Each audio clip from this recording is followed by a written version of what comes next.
You're listening to Autumn on the Air, the weekly podcast that brings you conversations about the impact of research commercialization and the people who make it happen. Join us for interviews with patent and licensing professionals, innovators, entrepreneurs, and tech transfer leaders on the issues and trends that matter most. Keep listening for an inside track on the people, IP policies, and politics changing our world. Welcome to Autumn on the Air. In today's episode, we're telling a story that gets to the very heart of why technology transfer matters. A story about a deadly cancer, a discovery in a university lab, and the partnership that is turning that discovery into a diagnostic tool that helps enable earlier diagnosis and risk stratification for that cancer. Pancreatic cancer is the third leading cause of cancer death in the United States. One of the biggest reasons the prognosis is so grim is the lack of effective early detection. But a new test called PanCystPro, developed by Amplified Sciences and built on technology licensed from the Purdue Research Foundation, is aiming to change that by giving clinicians a better way to determine which pancreatic cysts are benign or high risk and may be on the path to malignancy. Today, we have two guests who will walk us through how this innovation moved from bench to bedside. Diana Caldwell is the CEO of Amplified Sciences. Diana is a serial life science entrepreneur with over 25 years of experience spanning both large corporate and startup environments. Early in her career, she spent more than 15 years at Eli Lilly in a variety of general management leadership roles. In 2010, she co-founded Pearl Pathways, a life science product development consulting company she led as president and CEO, scaling it to a multi-million-dollar operation, which was ultimately acquired by Versiti in 2023. Prior to taking the helm at Amplified Sciences, Diana served as an entrepreneur in residence at the Purdue Foundry, supporting several early-stage entrepreneurs and startups. She brings deep expertise in strategic business planning, capital raising, regulatory pathways, and product commercialization.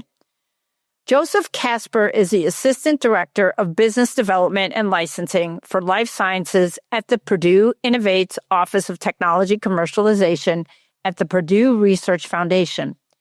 Joe manages the commercialization of Purdue's life science technologies, analyzing commercial viability, identifying licensing partners, negotiating contracts, and working closely with Purdue's legal team on intellectual property strategy.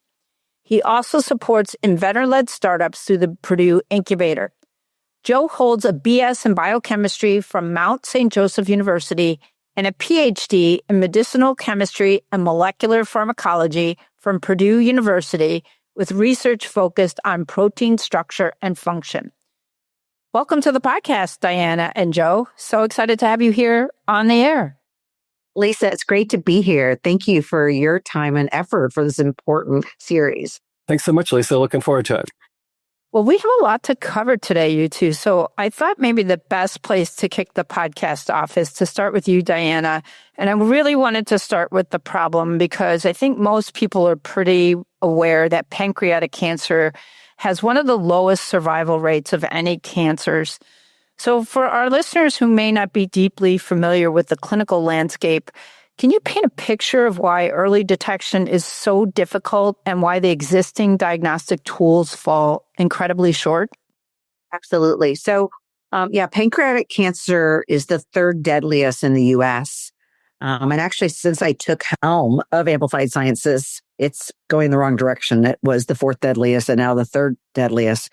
And that's because it's a late stage killer and it's asymptomatic until the latest stages of cancer. There's no screening guidelines, general screening guidelines right now for pancreatic cancer. So people think of things like prostate, breast, colon, et cetera, where there are now at least screening initiatives in place in the guidelines. And biology is the challenge with this disease because it shows up later, asymptomatic.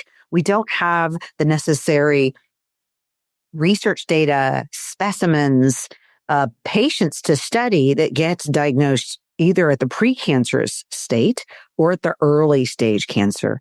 And so the only way we're going to change the trajectory of pancreatic cancer survival rates is to catch it earlier. And in fact, just last year, for the first time, the 10-year survival rate went up above 10%, which is abysmal. The rate is very small. Horrible. So about 75% of patients, unfortunately, are dead within the first year of diagnosis. And the 10-year survival rate just went over 10%.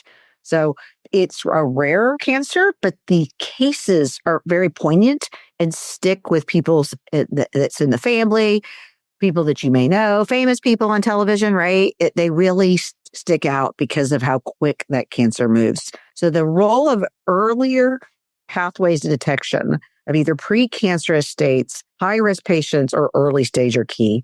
And that's what Amplified Science is working on, is providing diagnostic insight in important high-risk patient that's been diagnosed with a pancreatic cystic lesion, a lesion on their pancreas. And so I tell people, they're like, what? What does that mean? Think of it kind of like most of us know polyps on the colon, right? Shouldn't be there. Most are benign and are not going to progress. But what's important is to identify those subset of patients that they're now at higher risk because of those polyps and the type of polyps they are. Same in pancreatic, right? But in terms of our understanding of these cystic lesions, we're just not quite as far along in the field as we are on the colon cancer side. And I think one of the problems with those pancreatic cysts is that they're usually discovered incidentally during imaging for something else. So what happens when a clinician actually finds one of those cysts and has to decide, look at it and figure out if it's benign or malignant? Right. So that's the challenge. Is imaging alone is enough to tell you which of these are benign, non-mucinous cysts. So the first step in all the clinical guidelines is to understand whether this is a mucinous or a non-mucinous cyst. Non-mucinous cysts are benign and with I can't say completely confident, but very strong confidence those are not going to convert. And so the typical patient flow is that they're getting worked up for something else, right? And they find these cysts incidentally. And so if you're lucky as a patient, that clinician either refers you to somebody else or tells you to go get it followed up and check it out. And, not all of us are compliant patients. So many of us don't always do what our doctors tell us to do. So if you get to the right doctor, then let's say a pulmonologist finds it on a lung scan and they say, oh, we found this, 3-centimeter cyst on your pancreas. Go talk to your primary care. They typically then would send you to a gastroenterologist, hopefully an advanced endoscopist that can do the procedure to go in and do high resolution ultrasound and look at these further, order an MRI. So they do imaging and then this procedure called an EOSFNA where they'll go in and actually procure a cyst fluid sample out of the cyst that's currently in the clinical guidelines for all cysts over a certain size. So it is a long patient journey, Lisa. There's a lot of challenges in terms, I would say, with health disparity, access to healthcare, centers of excellence, and it isn't an easy journey for these patients to get the right monitoring that they need. Yeah, tremendously difficult problem. And, that's why what we're going to talk about is so important today. And so, Joe, let's take a step back and go back to the beginning now that we understand the problem and why pancreatic cancer detection is so difficult.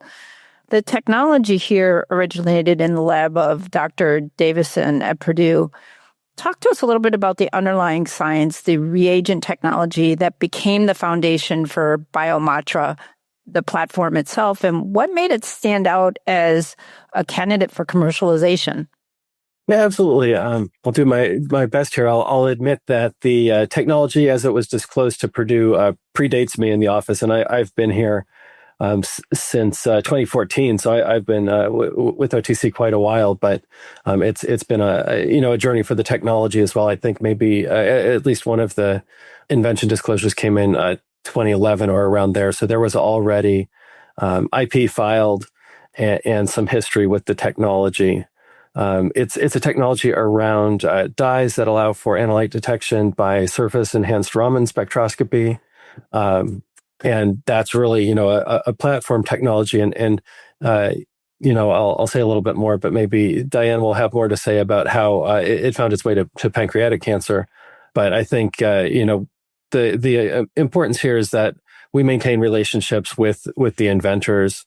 We have good communication, good relationship with Dr. Davisson, and really have followed him in the journey with this technology.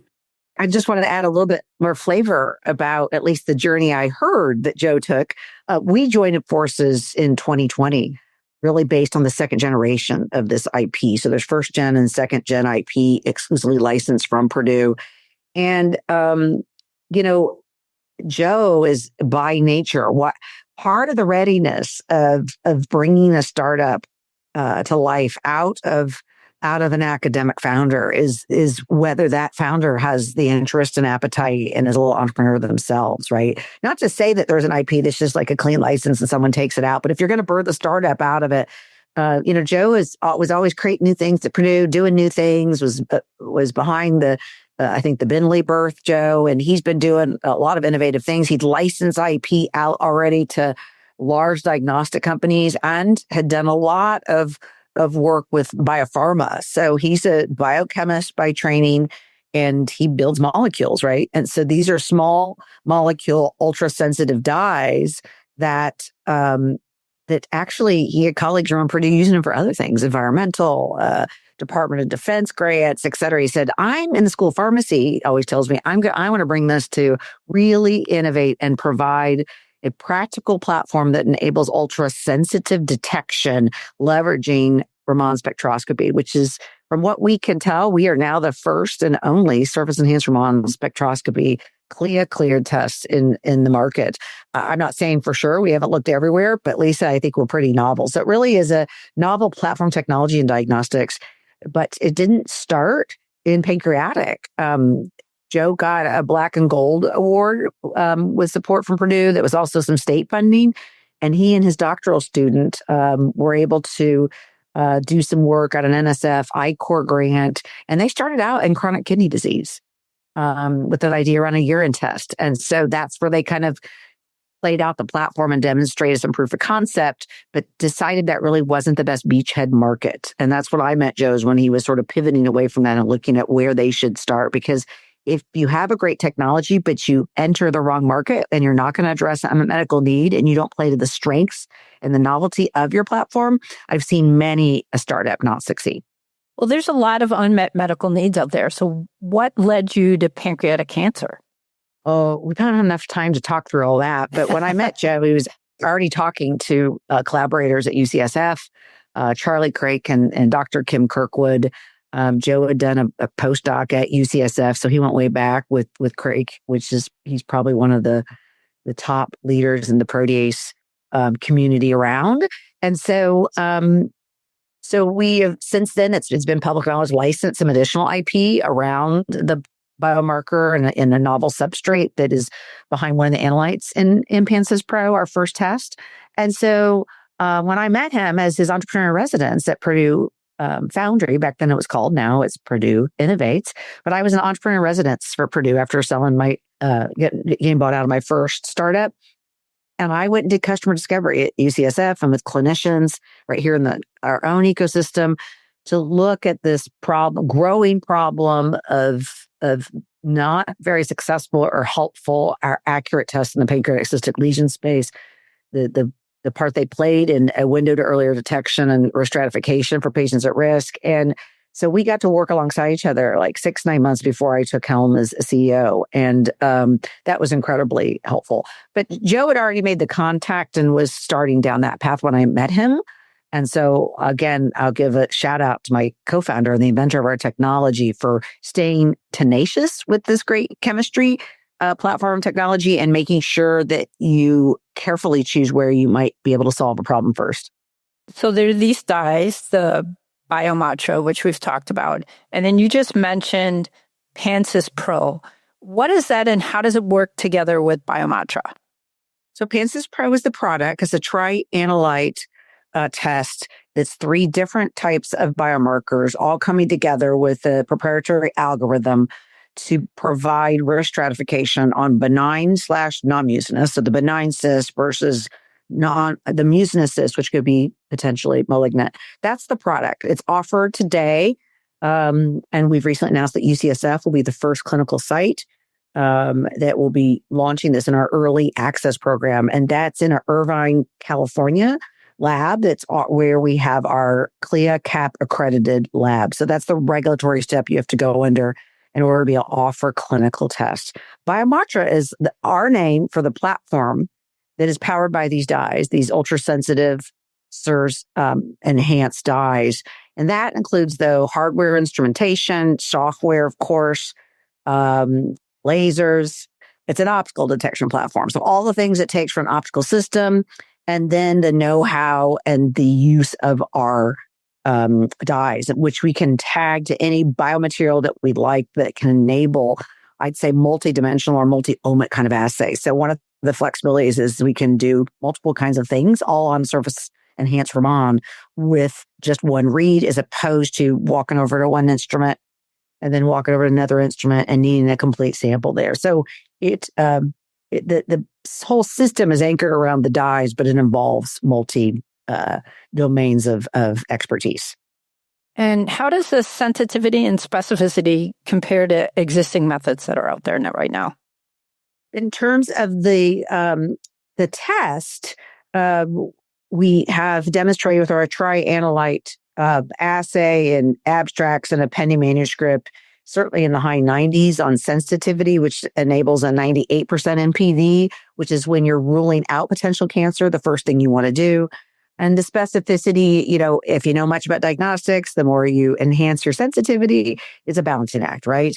But we've got specificity in this high 80s, 88%, and a PPV of in the low 90s. So giving a total accuracy of 95%. So that's a very strong test. Right now in the clinical guidelines, CEA is the first line standard of care. And I will say that CEA, which is carcinoembryonic embryonic antigen, is in our panel. And so it's gastrics and turnover glucose and CA all working together in the algorithm. But CA has its limitations, and those are acknowledged in the guidelines.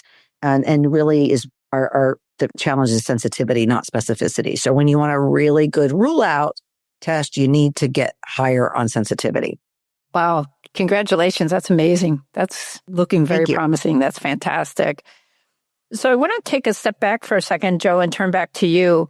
Walk us through the tech transfer process for this technology from, I know you weren't around for the initial invention disclosure, but to the exclusive license to Amplified Sciences. What did that journey look like to the best of your knowledge? And what were some of the key decisions along the way? Sure, absolutely. I think, the first piece is having the IP.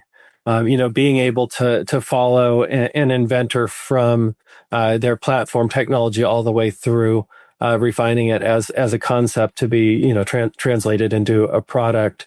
I'll shout out Purdue Research Foundation and Purdue Innovates for over the past 6 years being top 10 in the U.S. for U.S. patents obtained. So we take IP protection seriously. I think that's definitely a foundation here. And having that allows us to license to companies like Amplify. I think Diana told some of that early story of it was Joe Davisson and a student who first launched. I believe they made use of some of the programming for early stage companies doing some initial customer discovery. I think Diana mentioned an iCore experience. We have an iCore site here at Purdue.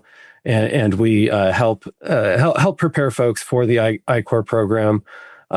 So all of that was in the works.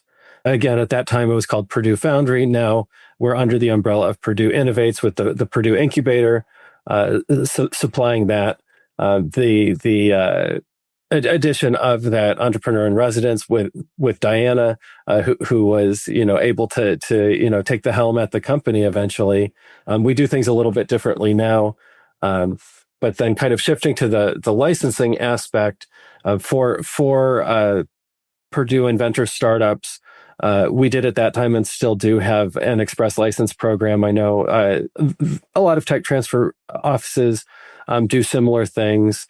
That allows us to move fairly quickly and be somewhat generous to our startup companies.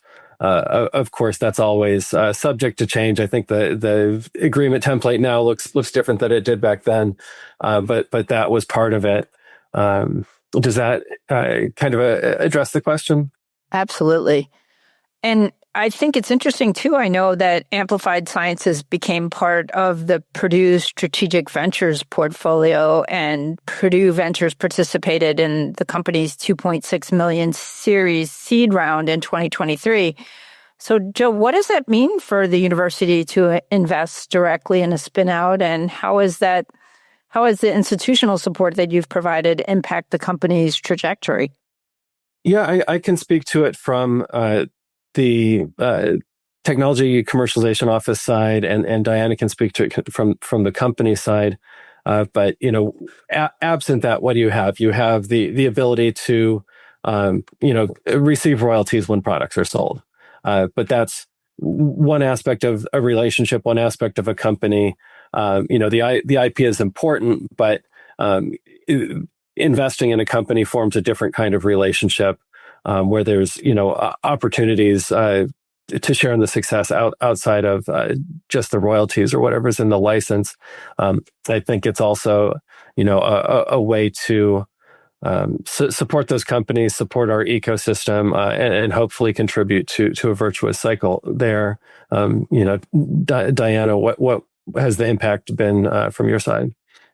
Yeah, so I really do need to give a shout out to, I think, the Purdue ecosystem, and we'll start with the tech transfer office. I've worked with many a tech transfer office in my career, and I will say that our experience and support from this one has been stellar.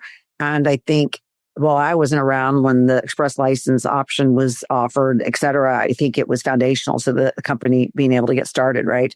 And then there's the plus services that come with that, and they do change through time. And what a startup needs through time is different, right? And so in the beginning, Joe needed entrepreneur resident support, maybe access to startup frameworks and people that had expertise to get things started. And I think that as we've grown, one of the things that's evolved that I'm pleased with is the services they help us with have grown as well, right? So now it's maybe with talent placement, or even just telling us, hey, we've got an internship program through Interns for Indiana at Purdue. Any good folks, send them our way for candidates. So it might be more on the people front, right? And then, of course, the investment front. The Purdue Strategic Ventures team has been involved in a couple rounds with us. And they were instrumental in the early stage in helping us pull a syndicate together when there's a lot of risk and it's fairly early on, right? And so when an academic institution's foundation or fund comes behind a startup, it really provides credibility as well as capital to be able to leverage others. It allows to be a multiplier effect because of the credibility and the amount that comes in here in the very beginning. So, and then actually, the Purdue Innovates group still has on an ongoing basis sponsorship of a CEO group. I believe when it was first formed, we'd all had to have raised $1 million beyond non-dilutive funding. So we raised some capital, had shown traction and some milestones, and so that is a safe place and an important place for growth. For all of us have a tie to the ethos of Purdue in some way, and it's led by a professional moderator. We welcome the Purdue team in to interact with us, and but it is not their meeting, right? It is our meeting, the startup CEO's meeting. It's fantastic. So I think that's very, very unique in what's offered there. And I think you have to look at all the core needs of a startup, whether it's people. And then finally, just last week, a joint story was released with the help of Purdue marketing group, announcing our pivotal clinical utility study, which is a foresight study that's really important. It's a real world observational study in which we're gathering data to show the impact on decision making that PanCystPro is having in the real world with clinicians. And so they helped us distribute that story. And it's so funny, but little things like coming over and getting a photo shoot right in the lab with updated pictures of the team that helps us provide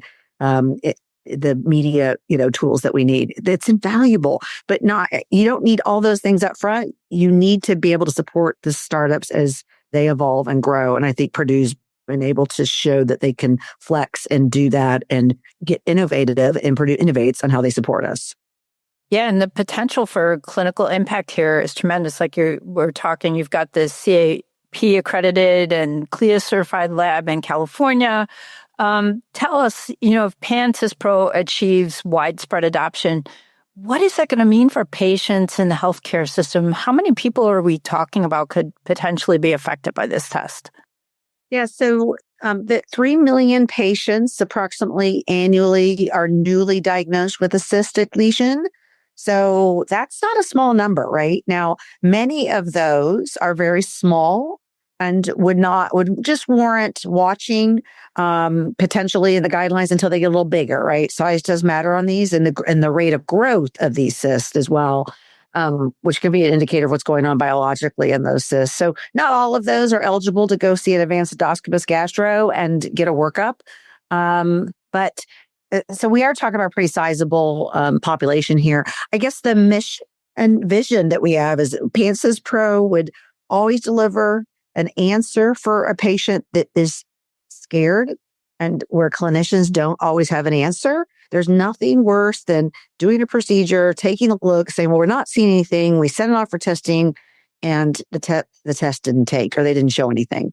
And that, unfortunately, is a lot of the time what's going on. That's because the cyst fluid is small volume, and diagnostic tests oftentimes don't work when there's not enough volume of fluid or blood or whatever it may be, right? The smaller the size, the harder it is. And our platform, BioMatra, is uniquely positioned to help in exactly that case, right? When there's challenges with fluid volume or the abundance is pretty small. So our goal is to provide an answer, a good answer, and to spare benign cyst patients from ever having to do an unnecessary procedure or surgery.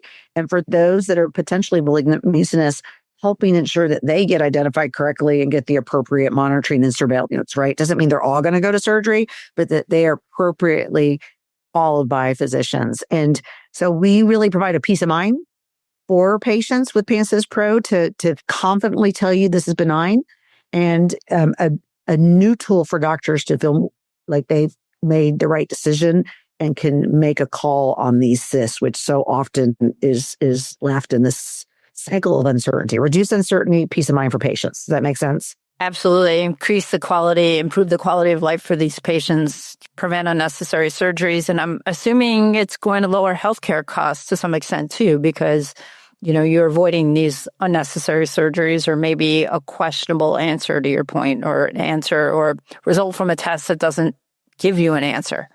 Yeah, that's the win-win, is particularly in sort of a high-risk cancer patient rule-out test. It is also a great economic story, yes, because you don't do unnecessary procedures, repeat imaging, or, like you said, ever an unnecessary surgery. Unfortunately, literature shows and studies show, they vary widely, but up to 40% of the time when a cystic lesion patient progresses to surgery, it was probably unnecessary, meaning it was benign or very low risk. Like a low-risk dysplasia that could have been watchful-weighted, right? And this is a nasty surgery. It's called a Whipple procedure. Typically, they use a Whipple procedure, and it's a very long recovery period. So we also want to make, that's also a lot of money, but also a big disruption to quality of life, right? And you don't ever want to cause that when it was a benign cyst, right, or a low-risk cyst. Absolutely. Wow, that's incredible. And I think also what's pretty neat is you're based in West Lafayette, Indiana. So, Joe, from Purdue's perspective, this is a great success story about how Amplified Sciences has been contributing to Indiana's life science ecosystem. And talk to us about the case that this makes for investing in university research. Yeah, just looking at the Purdue Research Foundation and our mission, a big part of that is, creating economic development from the technologies and the talent at the university. So I think for a startup positioning themselves, either that inventor looking to say, okay, do I want to do this here or do I want to go somewhere else to do it? or for somebody, an entrepreneur or even an established company coming in from the outside and saying, I could go anywhere. Where can I go? Indiana can be a home for them as well. Looking at Indiana as a whole, we are the U.S.'s number one exporter compared to the other states of life science technologies. I think that's, really an incredible thing, to be here with that support system, with the research universities, with training programs at the colleges for life science careers. I know that Amplified has been able to get, a lot of talent locally. Diana can definitely say more about what it means to be in the West Lafayette ecosystem, the Purdue ecosystem, Central Indiana. But I think it's a great place to be. We through the Research Foundation, we have Research Park that is very vibrant, continuing to grow.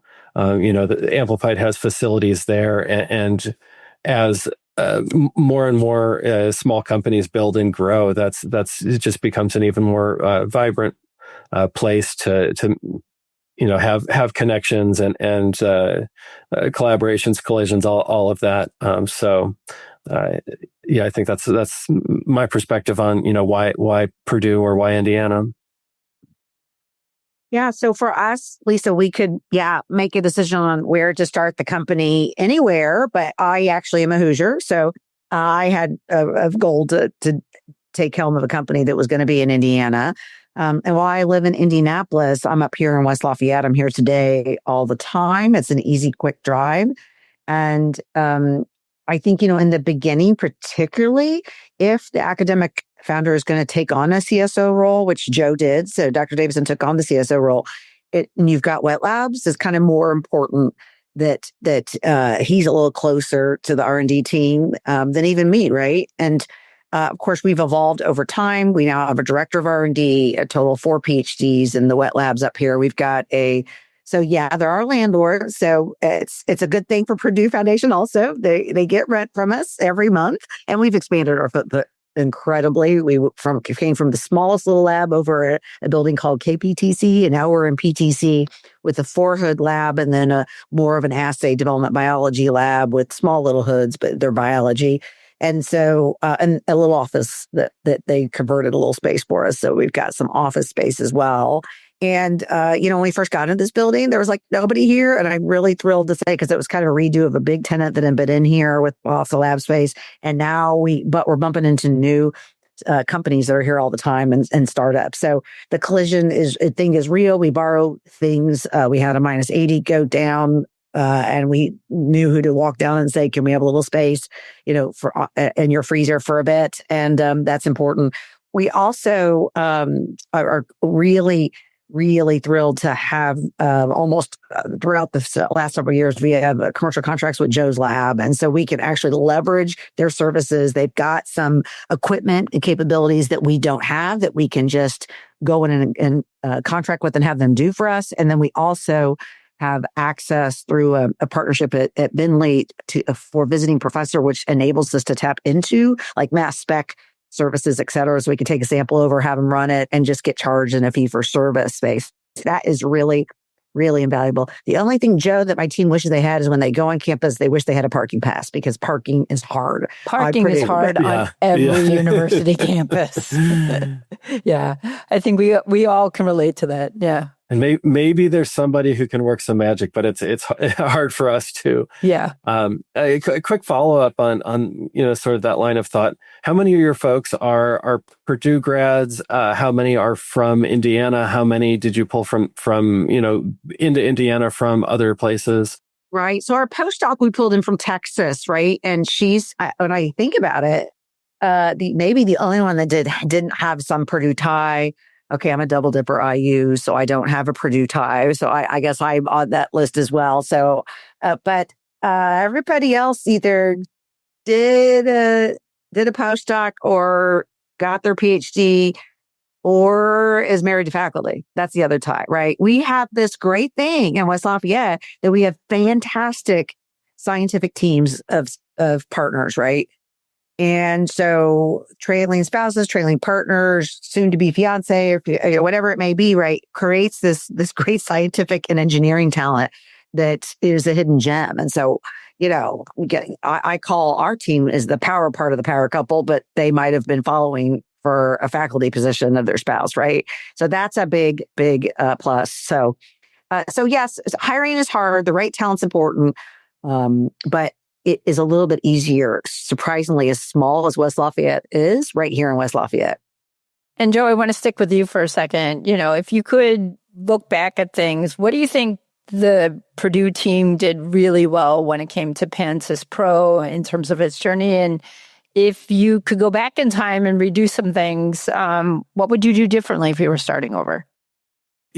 From my perspective, I'm just glad that my predecessors took on the IP, filed patent applications, all of that. We've been able to continue to support from that aspect, and then once Joe Davisson was sort of raised his hand and said, "I want to do this. I want to get a company started." We had the IP there. I don't think there's a lot of regrets from the tech transfer side. There's a lot of success here. Amplified is really poised to make a big impact in the clinic. I think what the team did well, just supporting Amplified. It's been a truly a team effort that with, maybe I'll take a chance in answering this question to explain how Purdue Research Foundation and Office of Technology Commercialization and Foundry and all of these things work together. So you have the Research Foundation, which is essentially attached to the university. We hold the IP. We also contain the other commercialization functions. So at the time that Amplified was founded, we had Office of Technology Commercialization, or OTC. That's where I am, and then Purdue Foundry. Since then, there's been a rebrand of Purdue Innovates. OTC is within Innovates.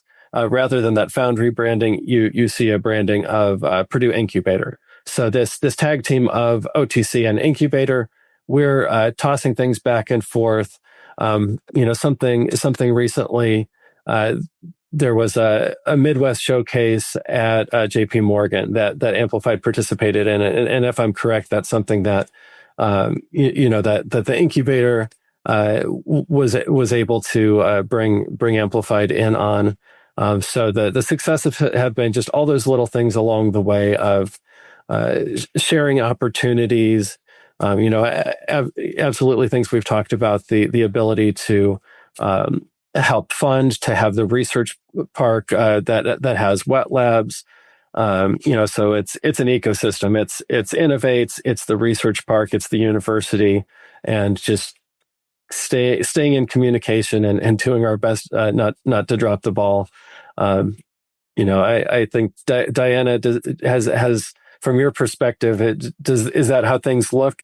Yeah, I mean, I think that for a startup, navigating the journey and all the stages they go through, sometimes a big academic institution can be a little daunting, right? It's very siloed. You don't know who does what.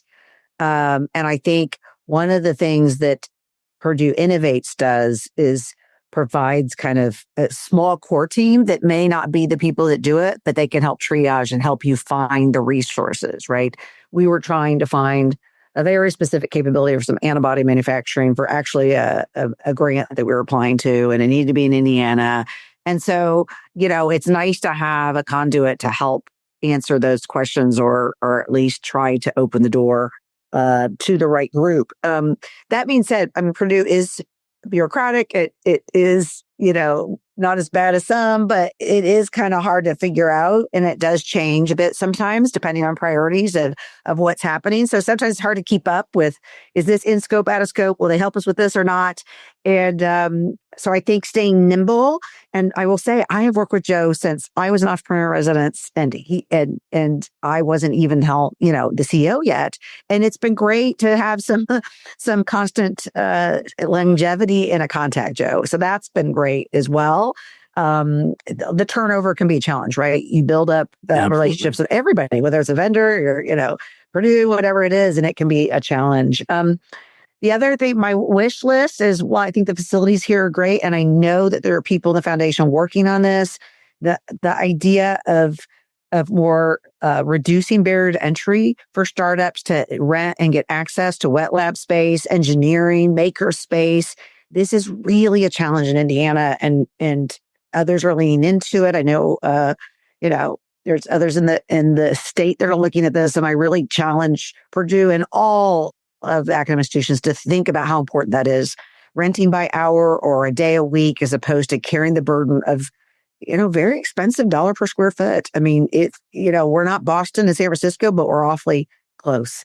It's expensive real estate for the kind of facilities that we need. So shared -80 space, autoclave access like that. Even just, can someone please provide a central service to clean our lab coats? And I can't believe that all of us in this facility are paying separately for the waste, the biological waste and the chemical waste to come there. There's many other places that I think, Lisa, maybe you talked to, they're doing more centralized services. And I challenge all the Indiana institutions, Purdue also, that if we want to really support these startups, you maybe got a great SBIR grant, have a very limited runway that need to have a place to kind of start in a very flexible way. So that's a bit of no regrets there. We were able to navigate through that, but we didn't start out of the gate. I mean, we raised a round immediately of a pre-seed with a convertible note to sort of get that first kind of expenses. Many people I'd call it breadcrumb maybe fund or get a grant and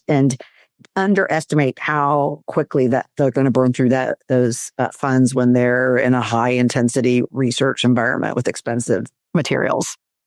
So Diana, what's next for Amplified Sciences? What's the broader vision for the company going into the future? Well, it's a very exciting time at Amplified Sciences. All the hard work since 2020 that we have poured into the platform on PanCystPro that's enabled by the platform is coming to fruition. So we've got the necessary regulatory CLIA lab in order to offer a commercial clinical test. And we're in the middle of the journey for reimbursement and market access. Our patients are Medicare age patients, way over 50% of them. And so we're focused on getting Medicare right first. And we did get a novel, unique PLA code issued last year. We are in the middle of the rate setting process with CMS this year. And then the final step in all this, and it's a multi-year process, is securing coverage. So you get your code, you get your rate, your price, and then you have to get coverage. And so we're working hard, bringing out at folks that have done this many times in diagnostics, experts, and generating the data that we believe at least will provide for payers. They assume you work because you've got your regulatory clearance that shows that you're impacting decision-making and you're solving an important problem. But most importantly, that your test helps clinicians make a decision that's helpful for patients and hopefully helpful to save dollars in the healthcare system, right? I mean, these are payers. So they have accountabilities like all of us do. So that's important for commercial success. So while we are launching this under a small early access program, we won't be able to fully scale up without that payer partnership and coverage of the test. And so that is an important milestone for the company here in the next few years. And in the meanwhile, though, another thing about diagnostics companies, we rarely can be like a one-hit wonder, meaning like a biopharma startup can have one product, maybe even before there's even pivotal endpoint data with just safety data. A drug startup might get an acquisition or a license agreement. In diagnostics, we need to demonstrate we can do this again. And so we're working really hard. We released our first human data for our second assay last summer at a conference presentation. And so we are working hard on a second assay, also in pancreatic, and then also another test as well. So we're working on building a pipeline, Lisa, so as we build this great diagnostic company to scale. That's fantastic. Congratulations. You guys are well on your way for sure. And as the podcast comes to a close, I wanted to ask each of you if you could leave our listeners with one takeaway from this experience, one thing that you think they should remember about what it takes to move a university discovery to real world impact. Joe, let me start with you first, and then we'll finish with Diana. Thanks a lot. I think it's about the people. Everybody, needs to be on the same team, help each other out. Continue to drive things forward as best as possible, and make connections. I think in this case, and in many cases, there's some element of serendipity of the right people who get along, work well together, being able to meet and form a team and make something good happen. I couldn't agree more. Without people, as much as AI is going to help enable us, right? We still need the people that are going to charge forward and take the lead and take a risk. But everyone talks ecosystem. I don't really know, the textbook definition of ecosystems. I believe that sort of the inventor founding team have to have an ecosystem that supports them in their journey to stretch beyond their day job, and also that they can see others that have done it. And so I think that if you're just alone in an island and you still have the passion, it really helps to know that you have an ecosystem that's supportive of training you, of guiding you, of matchmaking you with maybe other business folks that may want to take it forward, other engineers, other scientists that you need on your team. Maybe you're a chemist, but you need a data scientist or an engineer. And so I really do think that it's got to be kind of perceived as okay and cool. And there has to be a role model around you to help encourage these technologies to spin out and get birthed into companies. And, it's not easy. I often say if we all knew how hard it was, maybe some of us wouldn't do it. But that's also important, is when there's setbacks, when there's challenges, having an ecosystem that supports with those and has ideas and support and creativity on how to make that happen is so critical. Well, thank you both so much for joining me today. This has been an incredible story. I appreciate you both sharing your different perspectives with me. And Diana, congratulations on Amplified Sciences. All the best. You guys are well on your way. Thank you, Lisa, for your time. Really appreciate the efforts. And everybody follow us on our LinkedIn page so you can follow our journey. And Joe, thank you and the whole team for everything you've done to help support and champion Amplified Sciences. Well, it's been exciting to see you all along the journey, and we look forward to seeing big success. And Lisa, thanks for the opportunity. Diana and Joe, thank you so much for joining us today. This has been a powerful conversation about what's possible when cutting-edge university research, a committed tech transfer team, and an experienced entrepreneur come together around a technology that can genuinely change lives. PanCystPro is a testament to the impact of tech transfer, not as an abstract concept, but as a real-world process that is giving clinicians better tools for managing a higher-risk patient population and giving patients who fear one of the deadliest cancers a better chance at early informed care. For our listeners, we'll include links in the show notes to Amplified Sciences, the Purdue Innovates Office of Technology Commercialization, and resources on PanCystPro. If this story resonated with you, please share it with your colleagues, your campus leadership, and anyone who needs a reminder of why investing in university research and technology transfer matters. Thanks for listening to Autumn on the Air. We'll see you again next week. Thanks for listening to Autumn on the Air with Lisa Mueller. Get social with us and share your thoughts. You can tweet us at AUTM or visit us online at AUTM.net. We'll be back next week on the air. Be sure to join us.